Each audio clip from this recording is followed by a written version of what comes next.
Merhaba arkadaşlar, Kübra'nın Mutfağı YouTube kanalıma ve mutfağıma hoş geldiniz. Bugün sizlere dışı çıtır çıtır, içi pişmaniye tadında harika kurabiye tarifim var. Daha önce denemediyseniz bu kurabiyeleri denemenizi şiddetle tavsiye ediyorum. Gerçekten çok lezzetli bir kurabiye tarifi. Yedikçe yedirten bir kurabiye. İsterseniz bu şekilde hazırlayıp buzlukta muhafaza edebileceğiniz ve daha sonra tüketebileceğiniz de bir kurabiye tarifi. Sizleri bekletmeden hemen tarifimin yapımına geçmek istiyorum.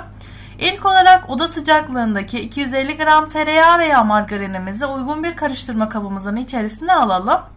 Bu şekilde oda sıcaklığında olması gerekiyor. İçerisine yarım su bardağı sıvı yağ ve 2 adet yumurtamı ekliyorum.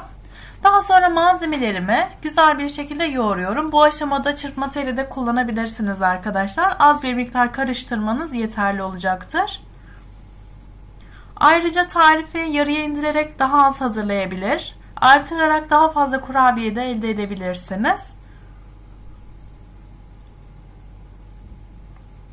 Bu aşamadan sonra içerisine 1 su bardağı pudra şekeri, 1 paket kabartma tozu ve nişasta ekliyorum. Nişastamı yavaş yavaş ekledim arkadaşlar. Bir miktar ekledim ve yoğurmaya başladım.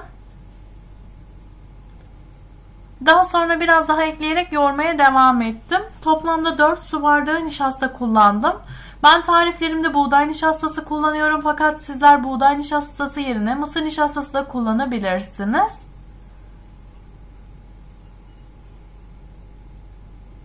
Kalan nişastamı da ekliyorum.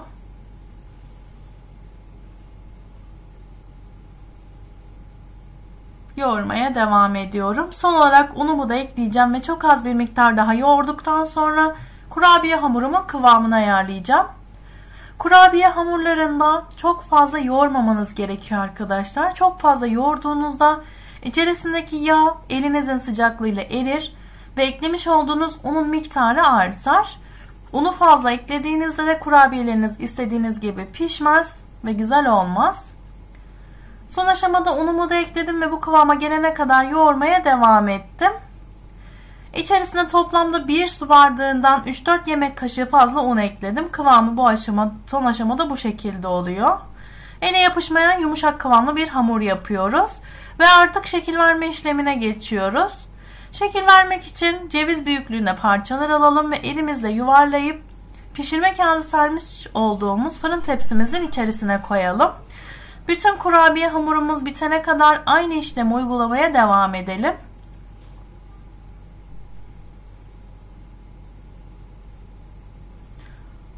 Şekil vermesi gerçekten çok kolay arkadaşlar. Hızlı bir şekilde şekil verebilirsiniz. Sizi hiç uğraştırmayacak zahmetsiz bir kurabiye tarifi.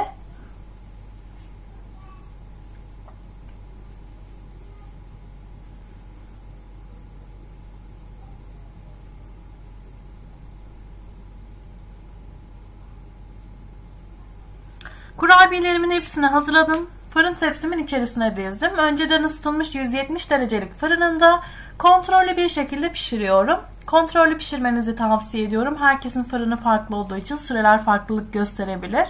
Bunun için süre belirtmedim arkadaşlar.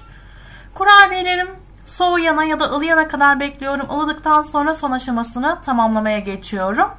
Bu arada 400 gram kadar çikolata kullanıyorum. İsterseniz kahvaltılık çikolata eritip içerisine sıvı yağ ekleyebilir, isterseniz kare çikolata kullanabilirsiniz. 400-450 gram kadar çikolata yeterli oluyor. Kurabiyelerimden her birini alıyorum ve bu şekilde çikolatamın içerisine batırıyorum. Daha sonra mısır gevreğimin içerisine alıyorum ve dışını tamamen mısır gevreğiyle kaplıyorum. Tekrar fırın tepsimin içerisine diziyorum.